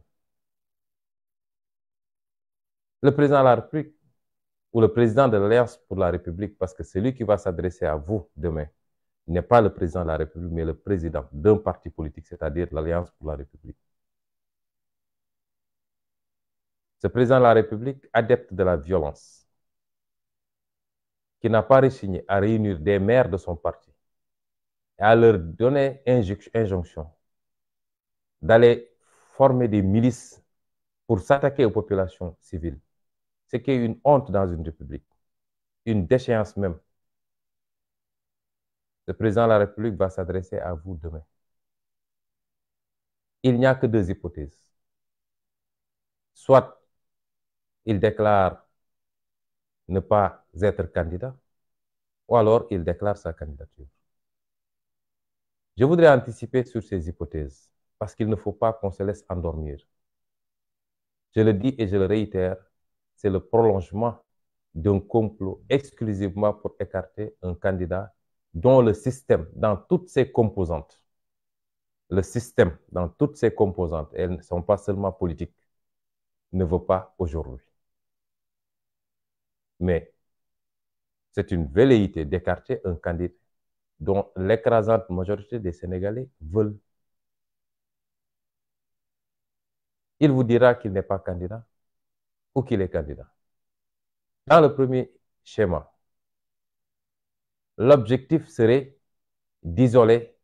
totalement Ousmane Sonko et son parti. Parce que dès lors qu'il déclarera ne pas être candidat, dans sa conception des choses, ça lui donne la possibilité de relancer la persécution et l'exécution contre Ousmane Sonko et son parti politique. Puisque les gens, une bonne partie de ceux qui aujourd'hui sont dans la résistance, une certaine partie de ces gens-là, ils professent tous les jours que sa seule préoccupation, c'est le troisième mandat, sortirait immédiatement du combat de principe que nous sommes en train de mener. Et certains Sénégalais, et peut-être une partie de la communauté internationale, se dira que dès lors qu'il a renoncé à une troisième candidature, le reste, on peut laisser passer. Et c'est cela le but de la manœuvre. Et ça passera par la relance de la machine judiciaire contre ma personne et une tentative d'exécution physique sur ma liberté en tout cas et politique sur ma candidature. Je voudrais dire aux Sénégalais que cela n'est pas acceptable. On a tendance à dire que le peuple sénégalais jusqu'à présent n'a jamais choisi, il a plutôt sanctionné. Nous avons une occasion unique de choisir. Tous les candidats qui remplissent les conditions,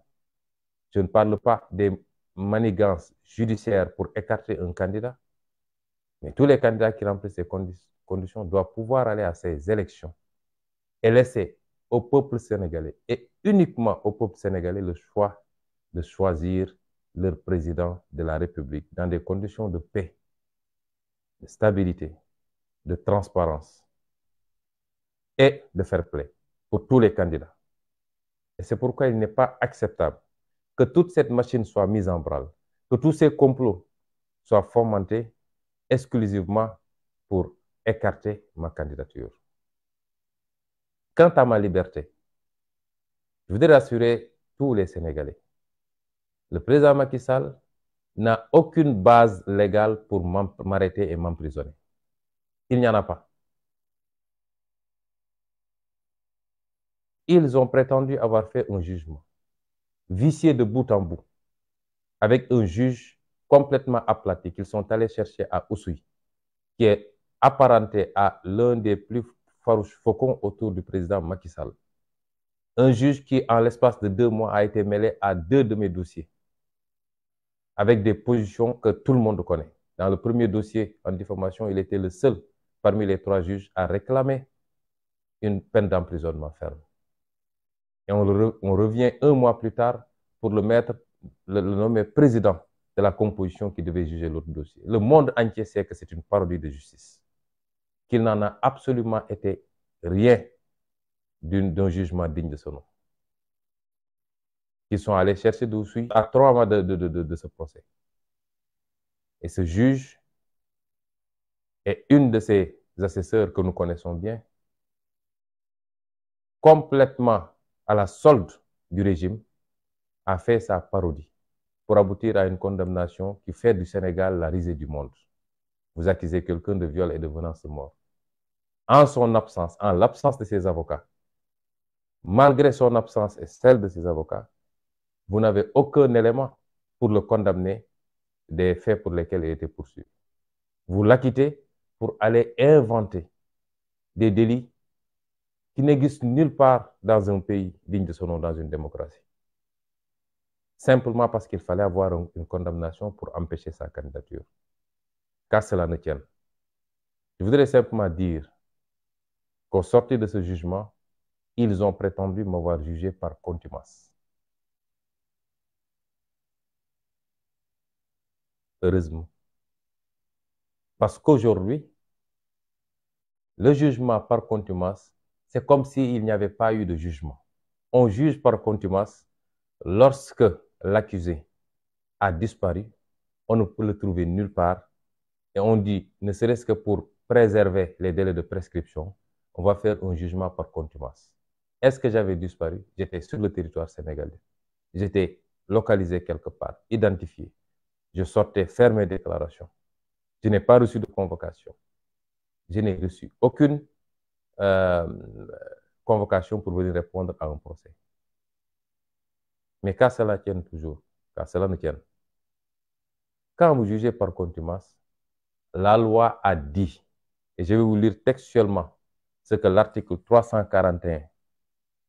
du Code de procédure pénale a dit. Je veux qu'on m'écoute bien. Si les accusés jugés par contumace se constituent ou s'ils viennent à être arrêtés avant les délais de prescription, s'ils se constituent, j'ai la possibilité à tout moment de dire je me constitue. Ou si eux, ils prennent l'initiative de dire qu'ils viennent m'arrêter, ce qui est probablement ce qu'ils projettent après sa déclaration de demain. La loi dit, dans ces deux cas, l'arrêt de condamnation est anéanti de plein droit. Et il est procédé à nouveau dans les formes ordinaires, à moins que le contumax déclare expressément, dans un délai de 10 jours, acquiescer la condamnation. L'arrêt de condamnation est anéanti de plein droit.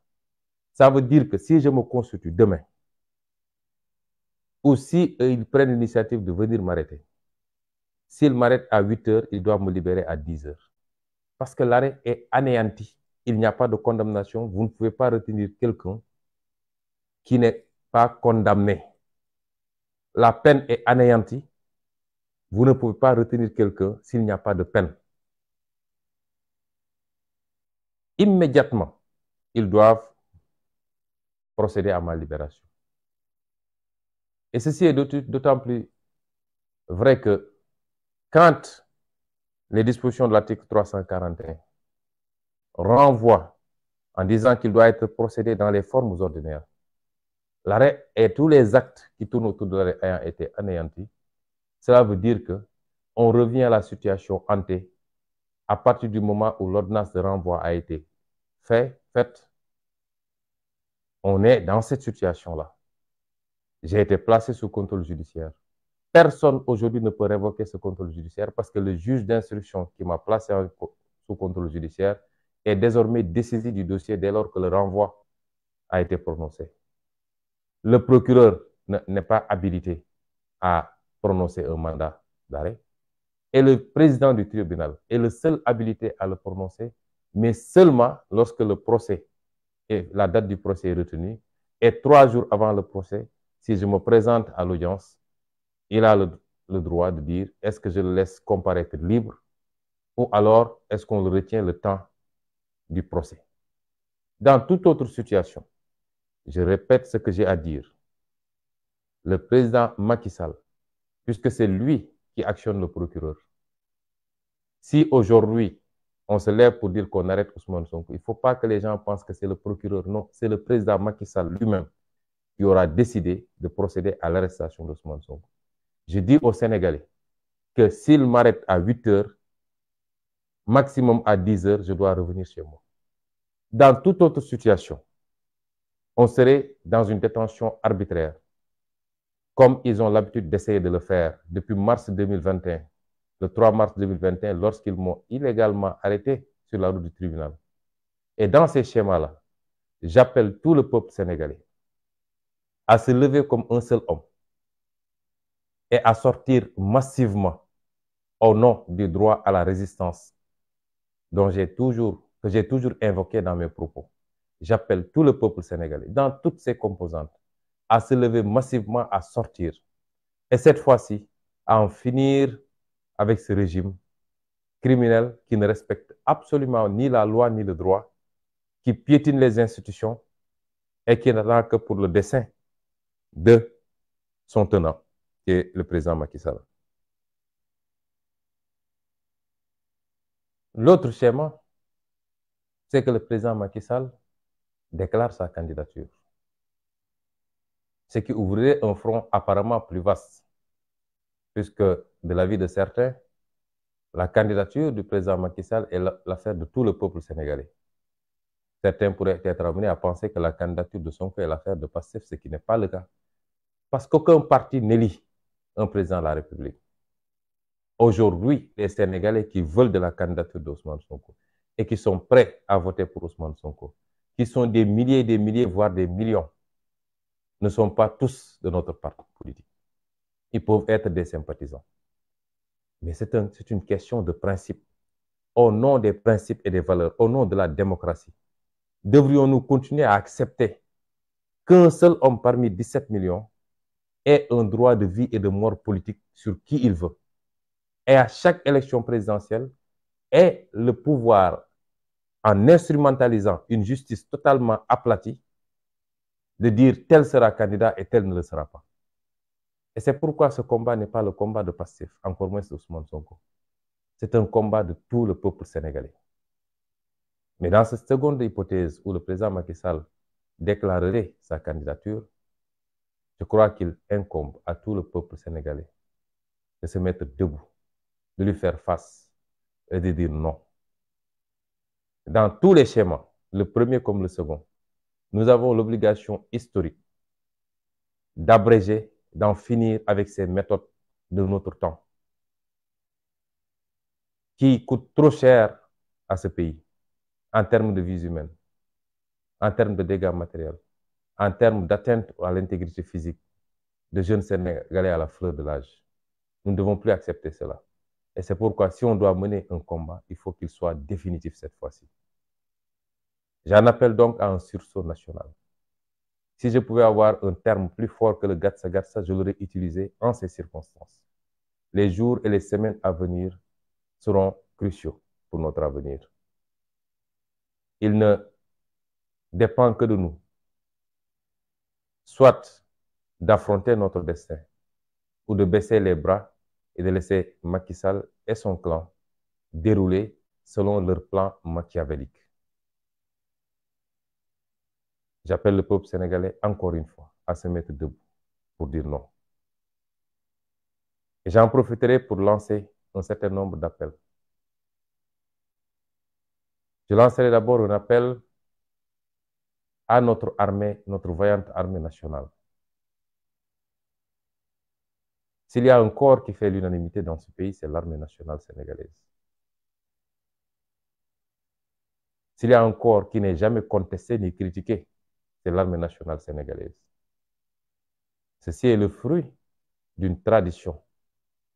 d'une attitude, d'un comportement, certes loyaux, mais fondamentalement républicain. L'armée nationale a toujours été du côté du peuple sénégalais. C'est pourquoi ce peuple sénégalais est fier de son armée. Tant que vous êtes dans des tranchées en train de vous battre pour conserver, préserver l'intégrité nationale, vous êtes nos héros. Et vous avez notre soutien à tous, sans exclusive. Tant que vous êtes sur des théâtres d'opérations internationaux où vous défendez les couleurs du Sénégal, vous faites notre fierté. Mais n'acceptez pas qu'on vous implique dans le jeu politique intérieur. Ce n'est pas le rôle de l'armée nationale. Rappelez-vous de l'attitude, de la posture hautement républicaine de défense des intérêts du peuple du général Jean-Alfred Diallo quand il était à la tête de l'armée, après les événements ou au moment des événements de mai 68. Sa fameuse lettre adressée au président Senghor, où il lui intimait même l'ordre de ne pas mater le peuple, de revoir la taille de son gouvernement, de nommer des technocrates qui soient au service du peuple. C'est cela qui est attendu d'une armée républicaine, d'une armée du peuple sénégalais. Vous n'êtes pas une armée de Macky Sall. C'est le peuple sénégalais qui vous équipe, qui vous arme, qui vous paye vos salaires, qui vous paye vos uniformes. Ce que vous devez, vous le devez au peuple sénégalais. Aux dirigeants actuels de l'armée, je rappelle que vous avez un lourd héritage. Et l'histoire vous regarde et vous jugera. N'acceptez pas que le président Macky Sall, après avoir avili tous les segments, la justice, la fonction, la haute administration, tous les segments, qu'il s'en prenne cette fois-ci à l'armée pour faire jouer un rôle qui n'est pas le vôtre. Si je dis cela, c'est parce qu'on a remarqué depuis quelque temps que pour une quelconque manifestation, c'est l'armée nationale qui est sortie, mobilisée dans les rues et les ruelles de Dakar. Ce n'est pas le rôle de l'armée nationale. Aujourd'hui, en France, il y a des manifestations d'une extrême violence. On n'a pas encore vu l'armée nationale dans les 4 coins de Paris.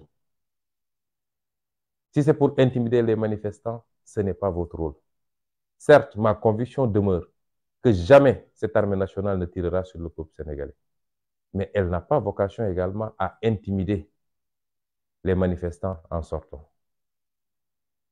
Et au surplus, l'armée nationale n'est pas outillée pour le maintien de l'ordre. Si on vous fait sortir pour garder des bâtiments publics, des lieux de pouvoir, mais de plus en plus même des magasins de grande distribution, si aujourd'hui les jeunes fonçaient sur ces locaux, qu'allez-vous faire? Ouvrir le feu sur ces jeunes? Puisque vous n'avez pas des outils de maintien de l'ordre, vous n'avez pas de grenades lacrymogènes, vous n'êtes pas formé pour le maintien de l'ordre.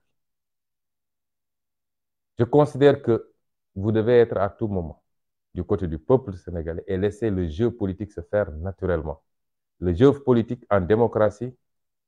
c'est un jeu électoral. C'est un jeu du débat politique, du débat d'idées. Mais lorsque une des parties foule du pied toutes ces règles pour détourner toutes les institutions et écarter les adversaires politiques, mater le peuple sénégalais, le jeu politique se prolonge sur un autre terrain, c'est-à-dire le terrain de la résistance qui est un droit constitutionnel. Si la majorité du peuple se lève pour résister et prend le dessus sur les forces de maintien de l'ordre traditionnel, même si cette majorité du peuple voulait marcher sur le palais, l'armée ne doit pas l'en empêcher, mais doit plutôt l'accompagner. Parce que c'est la souveraineté nationale qui se sera exprimée. La souveraineté n'appartenant qu'au peuple, lorsque la majorité du peuple ne se reconnaît plus dans un régime et qu'il le démontre de cette manière, l'armée nationale doit être du côté du peuple. J'en appelle donc à cette armée nationale. Vous faites notre fierté. Nous voulons que vous continuiez à être ce corps qui est au-dessus de la mêlée, qui n'est là que pour le peuple sénégalais et qui va continuer à faire notre fierté. Aux forces de défense et de sécurité classiques, la police et la gendarmerie, transformées aujourd'hui en milices supplétifs du président Macky Sall, comme j'ai dit. Je voudrais les amener à revenir à la raison. Parce qu'ils n'ont pas été formés, outillés pour devenir des assassins. Et c'est ce que Macky Sall est en train de faire, de les transformer en assassins, en meurtriers. Si vous êtes dépositaire aujourd'hui de la puissance régalienne, si vous avez des armes, c'est pour protéger le peuple et non pas l'utiliser contre le peuple. Mais pire encore, je voudrais que vous compreniez que lorsque les choses vont dégénérer, vous serez les seuls à vous retrouver devant des tribunaux nationaux ou internationaux. Et la dernière sortie du ministre des Affaires étrangères devrait vous édifier, puisqu'elle a dit sur un plateau de télévision, d'une télévision étrangère,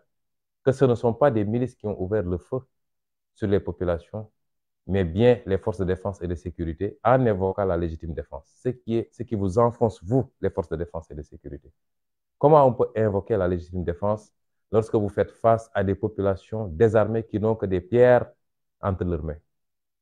La légitime défense, et celle qui a dit ça, c'est très bien ce qu'il disait, puisqu'elle est avocate. Mais elle le fait exprès, parce qu'elle est politicienne, elle essaie de se laver à grande eau. Elle, son président, leur gouvernement, pour vous désigner, vous, comme les seuls responsables de ces tueries. Parce qu'elle sait très bien qu'en droit, pour qu'il y ait légitime défense, il faut qu'il y ait une menace proportionnelle.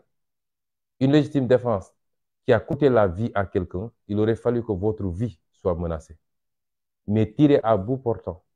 des manifestants qui se trouvent à 50 mètres, 100 mètres, 200 mètres de vous avec des pierres, ce n'est pas de la légitime défense. Il faut que la riposte soit proportionnelle à la menace. Et tout le monde sait qu'elle n'a pas été proportionnelle. En le disant, elle vous enfonce. Et c'est un élément de plus qui a été ajouté au dossier de la CPI.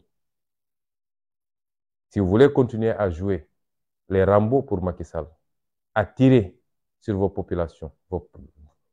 le peuple sénégalais. L'histoire nous départagera, mais vous serez seuls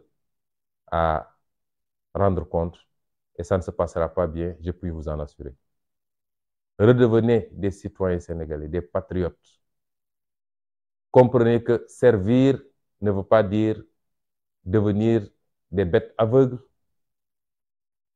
qui exécutent des ordres de manière irréfléchie. Ce n'est pas ça servir. Je voudrais enfin lancer un appel également à quelques partenaires internationaux, à des pays amis. D'abord la France. Je ne doute pas que la France soit un pays ami du Sénégal. Il est temps qu'on sache si cette amitié est une amitié dédiée au peuple sénégalais ou bien à une élite corrompue, violente, qui tire et qui tue son peuple. Oui, autant nous saluons l'attitude extrêmement professionnelle des médias français qui, lors des derniers événements, ont pu permettre au monde entier de voir ce qui s'est passé au Sénégal, là où les médias sénégalais n'osaient plus le faire ou ne voulaient plus le faire. Puisque ceux qui le font sont persécutés, leur signal est coupé pour un mois. Et d'autres refusent de le faire parce qu'ils veulent simplement jouer le jeu de ce pouvoir à l'agonie. Les médias internationaux de manière générale, et particulièrement les médias français, ont été d'un professionnalisme qu'il faut saluer. Oui, quand les choses sont faites correctement, il faut le dire. Ce n'est pas une faveur qui nous est faite. Ils ont fait leur travail, c'est-à-dire informer juste et vrai. Ces médias français sont allés jusqu'à mettre à nu les mensonges et les manipulations du gouvernement sénégalais sur l'existence de milices aux côtés des forces de défense et de sécurité. Nous vous en félicitons. Autant nous apprécions cela. Autant nous respectons le communiqué du gouvernement français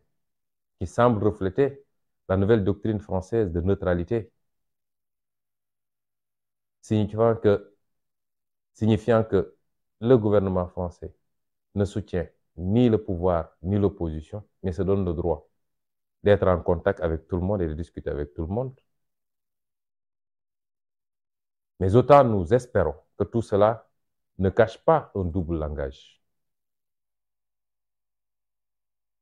Et pour cela, je souhaiterais demander au gouvernement français d'arrêter de collaborer militairement, policièrement et en tout autre terme de ce genre avec le gouvernement sénégalais pour les 7 prochains mois. Oui, tous les pays ont le droit d'entretenir des relations de coopération sur les questions de sécurité, de maintien de l'ordre. Et tous les pays ont le droit d'approvisionner ou de s'approvisionner en matière de matériel de gestion de l'ordre public. Mais lorsqu'un régime vire à la tyrannie, à la dictature, lorsqu'un régime tue et tire sur sa population, aucune démocratie digne de ce nom ne doit se permettre d'équiper ce régime, de l'approvisionner et de lui fournir les moyens de ses crimes. Et c'est pourquoi nous voudrions demander à la France, pour les 7 mois qui nous séparent de cette élection présidentielle,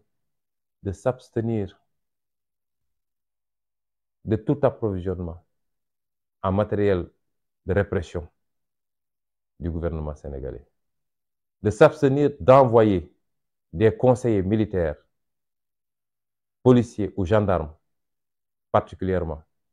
aux côtés du général Moussa Fall ou du commissaire Yag, qui sont les exécutants froids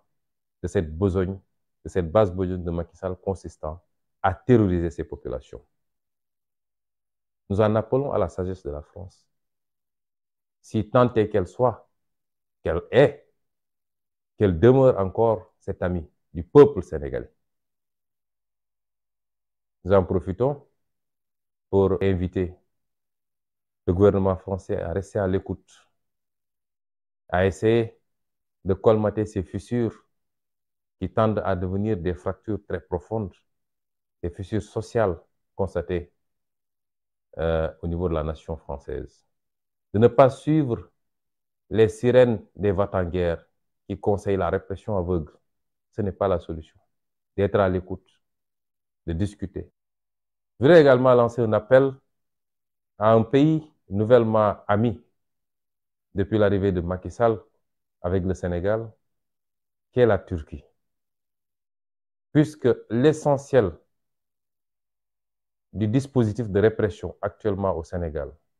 les engins roulants lourds, les grenades lacrymogènes, etc., l'essentiel de ce matériel provient de ce pays qui est la Turquie. Je voudrais inviter le président Erdogan à cesser tout approvisionnement en matériel similaire jusqu'à ce que le pays traverse cette zone de turbulence. Autrement, il se serait constitué complice des agissements du président Macky Sall parce qu'il aura fourni les éléments de répression. Il aura fourni les armes qui ont permis de tirer sur le peuple sénégalais. Nous tenons à garder ces relations d'amitié, de cordialité avec tous les partenaires du Sénégal. Et nous invitons tous ces partenaires du Sénégal à accompagner le peuple sénégalais et non pas une poignée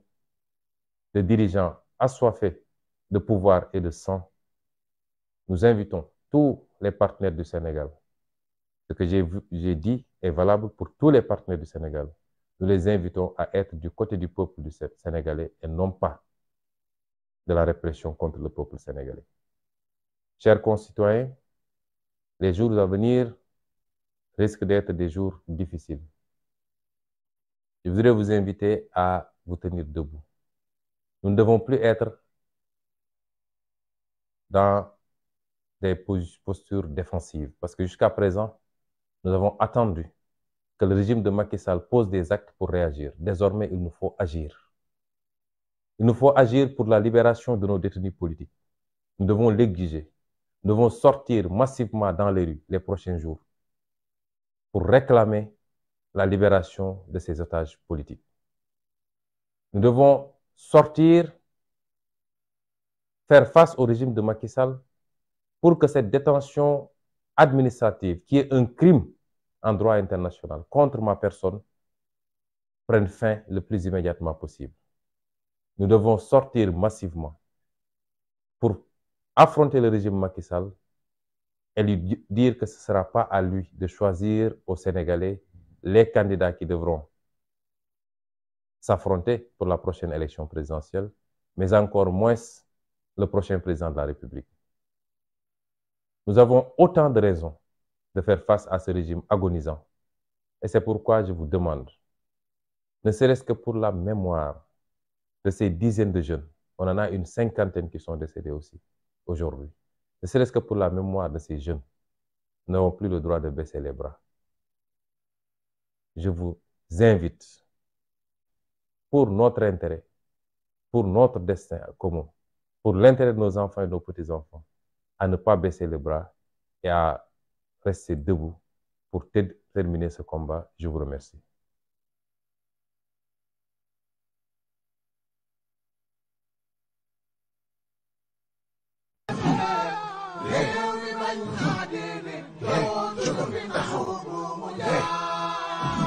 réew mi bañ naa dootuñu nangu kenn jaay nu réew mi bañ naa déet réew mi bañ naa déedéet dootuñu fi nangu buumu jaam réew mi bañ naa dootuñu nangu kenn noot ñu réew mi bañ naa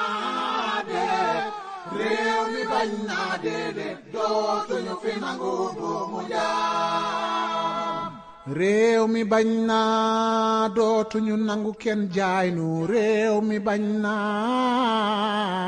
déet réew mi bañ naa déedéet dootuñu fi nangu buumu jaam réew mi bañ naa dootuñu nangu kenn noot ñu réew mi bañ naa